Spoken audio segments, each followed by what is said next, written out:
नमो भगवते वासुदेवाय। ओम नमो भगवते वासुदेवाय। ओम नमो भगवते वासुदेवाय।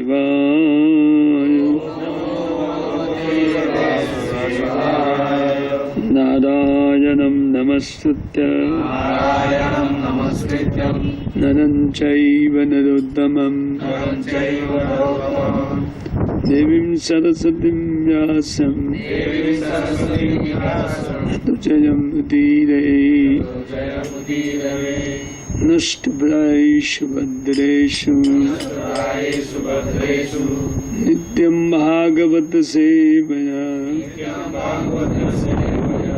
भगवतीरुत्तम श्लोके भक्तिर्भवति नैष्ठिकी। श्रीमद् भागवतम प्रथम स्कंद 8वें अध्याय का हम लोग आज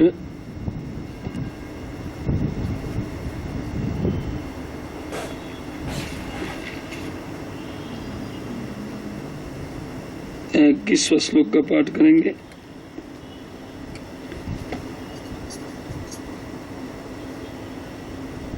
कृष्णाय वासुदेवाय देवकी नंदनाय च नंदगोपकुमाराय गोविंदाय नमो नमः। कृष्णाय वासुदेवाय देवकी नंदनाय च नंदगोपकुमाराय गोविंदाय नमो नमः। कृष्णाय वासुदेवाय देवकी नंदनाय च नंदगोपकुमाराय गोविंदाय नमो नमः। कृष्णाय भगवान श्री कृष्ण को, वासुदेवाय वसुदेव के पुत्र को, देवकी नंदनाय देवकी के पुत्र को, च तथा नंद गोप नंद महाराज के पुत्र को, महाराज पुत्र को, गोविंदाय भगवान को जो इंद्रियों तथा गांवों के प्राण हैं, नमः मैं सादर प्रणाम करती हूँ, नमः नमस्कार करती हूँ। अनुवाद तात्पर्य श्रीमद् भक्तिवेदांत स्वामी श्रील प्रभुपाद महाराज के द्वारा। अतः मैं उन भगवान को सादर नमस्कार करती हूँ जो वसुदेव के पुत्र देवकी के लाल तथा नंद के लाला और वृंदावन के अन्य ग्वालों एवं गवों तथा इंद्रियों के प्राण बनकर आए हैं। तात्पर्य किसी भी भौतिक संपदा द्वारा प्राप्त न किए जा सकने वाले भगवान इस प्रकार अपने अनन्य भक्तों पर विशेष अनुग्रह दिखलाने तथा आश्चर्य लोगों के उपद्रवों का शमन करने के लिए अपने असीम हेतु की कृपा से इस तरह हम पर अवतीत होते हैं। महारानी कुंती अन्य सभी अवतारों की अपेक्षा भगवान श्री कृष्ण के अवतार की विशेष रूप से पूजा करती है, क्योंकि वे इसी रूप में सरलता से प्राप्त किए जा सकते हैं। राम अवतार में वे बचपन से ही राजा के पुत्र बन रहे, लेकिन कृष्ण अवतार में राजा के पुत्र होते हुए भी उन्होंने अपने असली माता पिता राजा वसुदेव तथा महारानी देवकी के संरक्षण को जन्म से ही त्याग दिया और यशोदा माई की गोद में चले गए, जिससे उनकी बाल लीलाओं के कारण अत्यंत पावन वृंदावन की पुण्य भूमि में वे सामान्य ग्वाल बाल का अभिनय कर सके।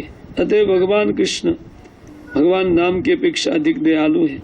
वे कुंती के भाई वसुदेव तथा उनके परिवार के प्रति विशेष रूप से अत्यंत दयालु थे।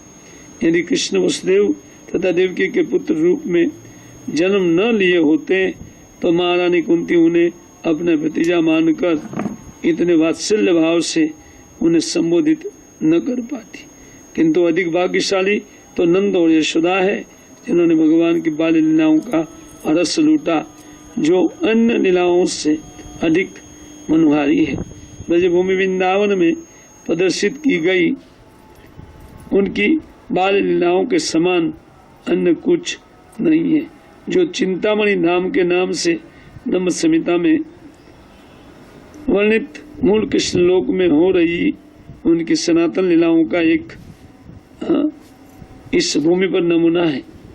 भगवान श्री कृष्ण ब्रजभूमि में अपने दिव्य पार्षदों तथा सात सामग्रियों के साथ स्वयं अवतीत हुए थे। इसलिए श्री चैतन्य महाप्रभु ने पुष्टि की है कि ब्रजभूमि के वासियों के समान अन्य कोई भाग्यशाली नहीं है, और उनमें भी गोपियां विशेष रूप से भाग्यशालिनी है, क्योंकि उन्होंने भगवान की प्रसन्नता के लिए अपना सर्वस्व न्यौछावर कर दिया। वे नंद तथा यशोदा के साथ, ग्वालों के साथ तथा विशेष रूप से ग्वाल बालों एवं गांवों के साथ अपनी लीलाओं के कारण गोविंद कहलाते हैं। गोविंद रूप में भगवान ब्राह्मणों तथा गौओं के प्रति विशेष सदयी है, जिसका अर्थ है कि मानवीय संपन्नता बहुत कुछ इन्हीं दो बातों पर निर्भर करती है। एक तो ब्राह्मण संस्कृति तथा दूसरी गोरक्षा। जहाँ इन दोनों का अभाव रहता है वहाँ मनुष्य कृष्ण वहाँ भगवान श्री कृष्ण कभी प्रसन्न नहीं होते। अमज्ञानतिमिरन्धस्य ज्ञानाञ्जन शलाकया चक्षुरुन्मिलितं येन तस्मै श्री गुरुवे नमः। श्री चैतन्य मनोभीष्टं स्थापितं येन भूतले स्वयं रूप कदा मह्यं ददाति स्वपदान्तिकं। वन्देऽहं श्रीगुरो श्रीयुतपदकमलं श्रीगुरून् वैष्णवांश्च श्रीरूपं साग्रजातं सहगण रघुनाथान्वितं तं सजीवं साद्वैतं सावधूतं परिजन सहितं कृष्ण चैतन्य देव श्री राधा कृष्ण पादान् सहगण ललिता श्री विशाखान्वितंश्च मुगं करोति वाचालं पंगुं लंघयते गिरिं यत्कृपातमहं वन्दे परमानन्दमाधवं। जयतं श्रुतपङ्गौर् मम मन्दमदर्गति मत्सर्वस्व पदाम्भोजो श्रीराधामदनमोहन। वाञ्छाकल्पतरुभ्यश्च कृपा सिन्धुभ्यैव च पतितानां पावनेभ्यो वैष्णवेभ्यो नमो नमः। श्री कृष्ण चैतन्य प्रभु नित्यानंद श्री अद्वैत गदाधर शिवासादि गौर भक्तवृंद। हरे कृष्ण कृष्ण कृष्ण हरे हरे, हरे राम राम राम हरे हरे। हरे कृष्ण। तो पुनः एक बार आप लोग को धन्यवाद देते हुए हम लोग श्रीमद् भागवतम के इस प्रथम स्कंद के 8वें अध्याय में जो महारानी कुंती की स्तुति है, उन स्तुतियों से भगवान की भगवत्ता और भगवान की मधुरता का आस्वादन करते हैं। तो भगवान के ऐश्वर्य को बताते हुए श्री कुंती जी अपने आप को कल अनभिज्ञ बता रही थी कि मैं एक स्त्री हूं। आप तो बड़े बड़े अमलात्मा और मननशील जो परमहंस मुनिगण हैं, जो योग मार्ग पर चल करके अनेक काल तक आप में अपने चित्त को लगाना चाहते हैं, तो उन व्यक्तियों के लिए आप उनकी भक्ति के लिए अपने आप को प्रकट करते हैं। और इस प्रकार उनका निर्मल चित्त में भी आपका सच्चिदानंद रूप के प्रति इतना आदर उत्पन्न होता है कि वो लोग अपनी उस ब्रह्म अनुभूति को छोड़ करके आपके नाम रूप गुण लीला कथा इत्यादि में अपने चित्त को रमा देते हैं।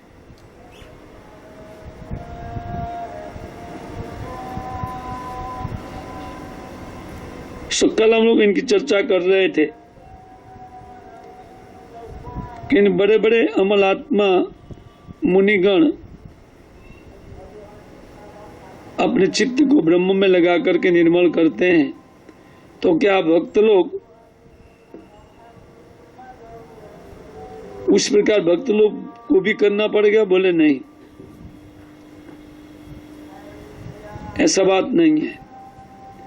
भक्त के लिए भगवान जिस प्रकार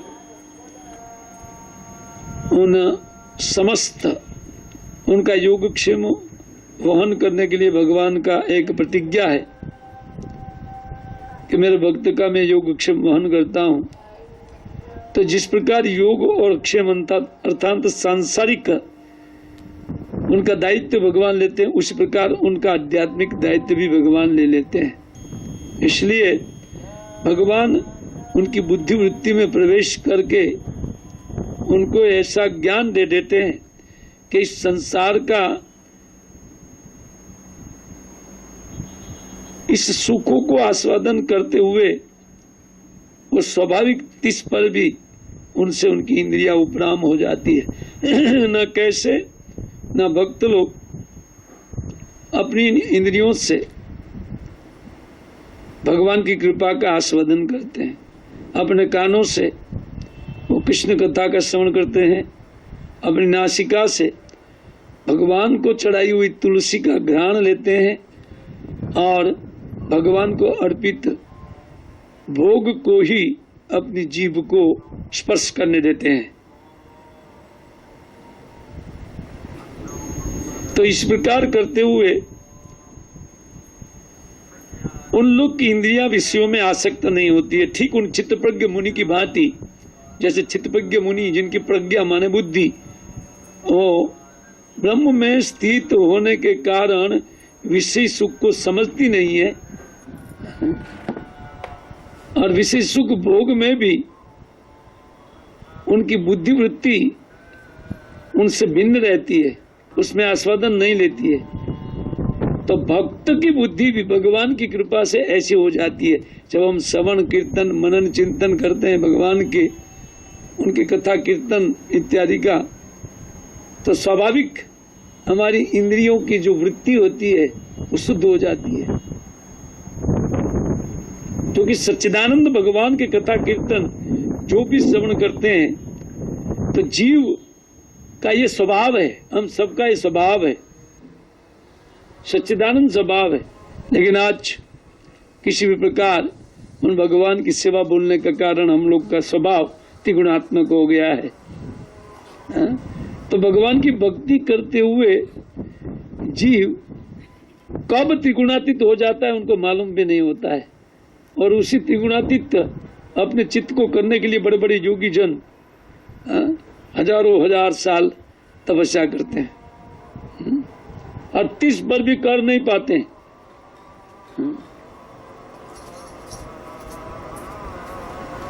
उनका 3 उदाहरण शास्त्र में बताया गया है। एक सौभरी मुनि जो जल के भीतर यमुना जी में प्रवेश करके वो अपनी इंद्रियों को नियंत्रित करना चाहते थे। जल के भीतर वो हजारों साल बैठ गए थे और वहीं पर वो तपस्या कर रहे थे ताकि उनको उनकी इंद्रियां शब्द स्पर्श रूप रस भौतिक ग्रहण न करे। लेकिन वहां पर जल के भीतर उन मछलियों की संगति देख करके उनको भी इच्छा हो गया और वो बाहर निकले तो उनका शरीर एकदम जर्जरित हो गया था, एकदम बूढ़े एकदम हो गए थे, ऐसा उठा करके देखना पड़ता था, क्योंकि इतने साल तपस्या किए थे। और उस टाइम महाराज मानदाता का राज्य था, मथुरा में वो शासन कर रहे थे मानदाता। तो उन मानदाता के पास जाकर के उन्होंने कहा कि तुम्हारे पास 50 कन्या है, उनमें से मुझे एक कन्या चाहिए, मैं विवाह करना चाहता हूँ। वो जानते थे इतने बड़े योगी है, वो जानते थे कि भीतर जमुना में वो तपस्या कर रहे हैं। वो मना करने से ये तो बड़े योगी है, गुस्से हो जाएंगे तो साफ दे देंगे, इसलिए उन्होंने मना नहीं किया। लेकिन उन्होंने चालाकी से बोला कि देखिए हमारी 50 कन्या है, जो आपको पसंद करेगी उनके साथ विवाह कर दीजिए। वो जानते थे कि बूढ़े को कौन पसंद करेगा, वो समझ गए। और वो योगी थे ही, अपनी योग शक्ति से उन्होंने इतना सुंदर रूप बनाया अपना, बोले महाराज अभी ले जाइए आप। वो तो दंग रह गए महाराज उनको देख करके। और जब वो उन कन्याएं उनके सामने आई तो 50 बोली हम इसके साथ विवाह करना चाहती हैं। तो सोबड़ी ने 50 रूप लेकर के 50 के साथ विवाह किया। और इसका भोग करते हुए भी उनका चित्त निवृत्त नहीं हुआ। इतिहास साक्षी है, पुराणों में एक कथा है। 50 रूप लेकर के उन 50 कन्याओं का भोग किया बहुत लंबे काल तक। 30 पर भी उनका चित्त शांत नहीं हो रहा था। भगवत कृपा से पुनः भगवान की आराधना से उनसे निवृत्त हो गए। जिजाति महाराज 1000 साल भोग करके बीच में बूढ़े हो गए, श्राप दे दिया उनके ससुर ने। ये सारी कथा भागवतम में है। तो वो श्राप दे दिया उनके ससुर ने, वो बूढ़े हो गए। और बाद में उस ब्राह्मण को विचारा करे रहे, मैं तो मेरी लड़की को ही ऐसे ही बूढ़ी बना दिया, तो ये बूढ़े हो गए तो फिर उन्होंने सोच करके ये कहा कि ठीक है, तुम किसी की युवानी के साथ अपने बुढ़ापन का बदलावा कर सकते हो, ये फैसिलिटी मैं करके दे सकता हूं तुम्हारे लिए। तो कौन बूढ़े व्यक्ति का बुढ़ापन ले लेगा इस संसार में, सब लोग तो भोग चाहते हैं। तो उन्होंने अपने पुत्रों को कहा, देखो पुत्र दूसरा कोई देगा नहीं, आप हमें दो। तो 3 ने तो मना किया, लेकिन पुरु महाराज ने जो सबसे छोटे थे, तो उन्होंने कहा ठीक है पिताजी, आप मेरा युवानी ले लीजिए। और उन्होंने उनका युवानी लेकर के भोग किया। लेकिन 30 पर भी उनके चित्त में शांति, कि भोगों से किसको शांति मिला है। अतः वो भगवान की आराधना करके फिर उनके चित्त में वैराग्य उत्पन्न हुआ। भगवान की कृपा से उनकी आराधना करते हुए अपने इंद्रियों को बराबर वश में कर लिया। तो ये कुछ एक उदाहरण है कि जिसके कारण ये पता चलता है। तो इसी प्रकार कुंती जी बता रही है कैसे निर्मल चित्त योगियों के लिए भी आप ये प्रकटित होकर के उनकी भक्ति का विधान करते, अर्थात उनके चित्त को अपने प्रति आकर्षित करके उनको भक्ति का दान देते हैं। कुल मिलाकर के भगवान की आराधना से व्यक्ति का चित्त भगवान में सरलता से लगता है, अत्यंत सरलता से चित्त भक्तिमय आराधना से लगता है। उनको हम लोग आगे समझ गए। स्वयं वेदव्यास महाराज तीसरा उदाहरण है उनका, कि वेद शास्त्रों का इतना विस्तार करके भी उनकी मन में संतुष्टि नहीं हुआ, पर मन प्रसन्न नहीं हुआ। और नारद मुनि मिलने के बाद उन्होंने कहा कि आपने जिस प्रकार ये कर्म कांड, ज्ञान कांड, योग कांड का वर्णन किया है अपने शास्त्रों में, वेदों में, लेकिन इससे भगवान की प्रसन्नता नहीं मिल सकती है जितनी भक्ति से मिलती है। इसलिए आप उन भक्ति परक ग्रंथ को लिखिए। और वेदव्यास महाराज ने श्रीमद् भागवतम की रचना किया। और रचना के बाद वो वही भागवतम है जो वेदव्यास महाराज ने अपनी समाधि में भगवान की लीलाओं का जितना दर्शन किया, उनको उन्होंने लिपिबद्ध किया, उन्होंने लीलाओं को। यह है भागवतम, जिससे उनके पढ़ने मात्र से व्यक्ति को भक्ति हो जाती है। इसलिए साधु समाज में भागवत विख्यात है, और कोई कारण नहीं है, क्योंकि सरलता से भगवान में मन लगाना ये केवल भागवतम करके दे सकती है। ऐसे जहां तहां साधु समाज में श्रीमद् भागवतम का प्रवचन चलता रहता है।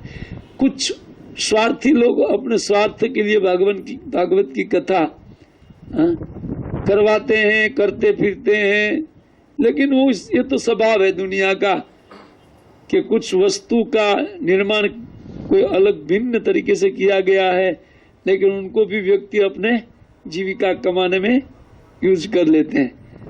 तो कलयुग के कारण ये हो गया है। बाकी ये शास्त्र भगवान में मन लगाने के लिए और सरलता से लग जाएगा।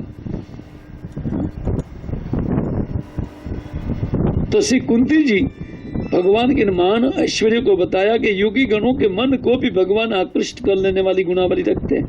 इतना अद्भुत और अचिंत गुण श्री भगवान में है। अब उनकी मधुरता याद आ रही है। इसलिए इस श्लोक में जो आज का श्लोक हम लोग पाठ किया, तो प्रार्थना करने लगी कि कृष्णाय वासुदेवाय देवकी नंदनाय च अनंत गोप कुमाराय गोविंदाय नमो नमः। उन भगवान की मधुर लीलाओं की याद उनके चित्त में हो गई, अतः वो भगवान को प्रार्थना करने लगी कि उन भगवान वासुदेव नंदन और देवकी नंदन और नंद नंदन कहे जाने वाले श्री गोविंद को मैं प्रणाम करती हूँ, नमस्कार करती हूँ। श्रील प्रभुपाद महाराज विश्वनाथ ठाकुर को उठा करके अपने पटपट को लिखे हैं। आइए हम लोग उनको पुनः एक बार चक्रेश ठाकुर का पाठ करते। कहते हैं, अतः सर्वा अवतारेषु मध्ये त्वमेव अतिश्रेष्ठ इत्या कृष्णायेति। इस श्लोक में जो कृष्ण को, वसुदेव के पुत्र को, नंद महाराज के पुत्र को इत्यादि करके जो प्रणाम कर रही है, तो वो कह रहे हैं कि जितने भी भगवान के अवतार हैं उनमें सर्वश्रेष्ठ अवतार या उन अवतारी पुरुष भगवान श्री कृष्ण की मधुरता सर्वश्रेष्ठ है। यद्यपि भगवान विष्णु और भगवान का किसी भी अवतार और भगवान में कोई भेद नहीं है, याद रहे। राम में, नरसिंह में, वराह वामन में तत्वतः कोई भेद नहीं है। एक रूप से शक्ति भक्ति सब विस्तार होता है भगवान का, जितना भी अवतार है उनमें। लेकिन जहाँ उन लीला माधुरी इत्यादि का वर्णन है, वहीं पर श्री भगवान कृष्ण की श्रेष्ठता है, क्योंकि उसमें मधुरता है। और बाकी विष्णु तत्व इत्यादि कोई अवतार तत्व में महानता है। जैसे मत्स्य अवतार हुआ, 1,00,000 योजन लंबा सुवर्ण का मत्स्य, सोने की मछली का अवतार हुआ था भगवान। 1,00,000 योजन 8 लाख माइल लंबा मत्स्य था वो। एक सिंह था, भागवत में वर्णन है, अष्टम स्कंद के अंतिम अध्याय में, एक अध्याय में, 2 अध्याय में पाठ है। सत्यवत मुनि को दर्शन दिया था, सत्यवत राजा को दर्शन दिया था मत्स्य अवतार। तो ये महानता है। और उन्होंने अपने ब्रह्म पहलू का वर्णन महाराज को समुद्र में सुनाया। प्रलय कालीन जल में हवा थपेड़ा दे रही थी और भगवान प्रवचन कर रहे थे और अपने भक्त को सुना रहे थे कि मेरा ब्रह्म तत्व क्या है, जिसको लोग निष्कल, अनंत, अशेष इत्यादि नाम से जानते हैं, जिनका कोई ओट छोट नहीं है, वो ब्रह्म वस्तु क्या है, उनको प्रदर्शित किया था। तो ऐश्वर्य सब अवतार में हम लोग देखते हैं। इसलिए ऐश्वर्य के कारण व्यक्ति हमेशा प्रणाम करते रहते हैं, दो हाथ जोड़ करके, वो स्वामी हम सेवक है।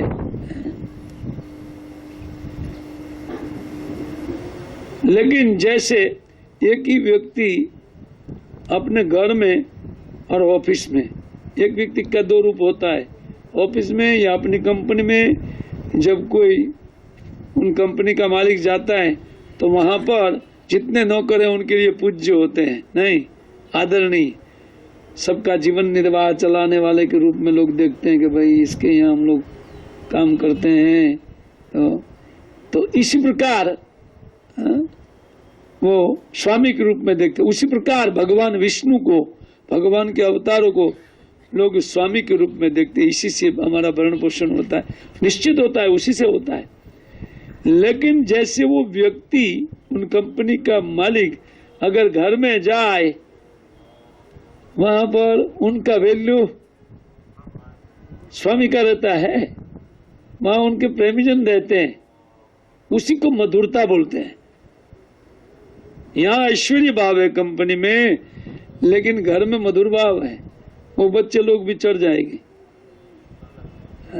कंधे पर बैठ जाएंगे और कभी कभी पेशाब भी कर देंगे। अरे ये पेशाब कर दिया यार।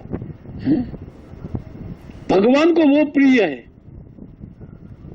क्योंकि भगवान का कोई बाप नहीं बन सकता है, भगवान सबके बाप है। लेकिन इस पर भी भगवान जिनके ऊपर कृपा करते हैं उनको पिताजी के रूप में वर्णन करते हैं, क्योंकि उनको भी आखिर वो भी आत्मा है ना, वो परमात्मा है, हम लोग जीवात्मा है। कुछ लोग महात्मा होते हैं जो बीच के होते हैं, जो जीव तत्व ईश्वर तत्व को जानने वाले, दोनों को मिलान करने वाले महात्मा गण है। एक परमात्मा का जीवात्मा के साथ, जीवात्मा का परमात्मा से मिलन करा करके देते हैं। तो वो भी आत्मा है, उनका भी इच्छा होता है कि कोई हमें डांटे फटकारे या तो यही भगवान श्री कृष्ण का रूप है जिसमें वो मधुरता है। विष्णु किसी का पुत्र नहीं हो सकते हैं, इसलिए राम और कृष्ण दो जो अवतार है, वो दो अवतार में मधुरता है। भगवान राम अवतार में भी मधुरता है, लेकिन उनकी कुछ मर्यादा है, क्योंकि वो वेद मर्यादा स्थापित करने के लिए आए थे। वो किसी के पुत्र तो बन सकते हैं, लेकिन सीता जी के अलावा किसी का पति नहीं बन सकते। और कृष्ण अवतार में 16,108 बताइए पत्नियां, और उनमें प्रेष्याक तो करोड़ों करोड़ों ब्रज की गोपियां। क्यों? क्योंकि वो पूर्णतम भगवान है, उनके पास इतनी मधुरता है। कोई भी जीव अपना इन 5 रस में संबंध स्थापित कर सकते। जिस रस का हम लोग प्राकृत हमारा अनुभव है, हम किसी को सखा मानते हैं, अपना मित्र मानते हैं, किसी को पुत्र मानते हैं, किसी को पिता मानते हैं, और किसी को अपनी प्रेमिका मानते हैं या किसी को अपनी पत्नी मानते हैं। 5 तो रस है, लेकिन वो रस जब हम प्राकृत संसार में अप्लाई करते हैं तो इसी से हमको दुख मिलता है। हाँ, वही दुख का कारण है। और वही रस अगर भगवान में ट्रांसफर किया जाए, परम सुख का कारण है। ये कुछ सिद्धांत है। कुंती जी उन भगवान के उन माधुर्य का वर्णन करने लगी। कृष्णाय, क्यों? क्योंकि आप सर्वोकृष्ट रूप है। यद्यपि विष्णु तत्व और कृष्ण तत्व स्वयं ऐश्वर्य होते हुए भी मधुरता में अंतर है, माधुर्य में अंतर है। विष्णु तत्व भी अपना ही कृष्ण रूप देख करके आश्चर्यचकित हो जाते हैं, वो चकित हो जाते हैं, ये किसका रूप है? बाद में पता, ओ ये तो मेरा ही रूप है।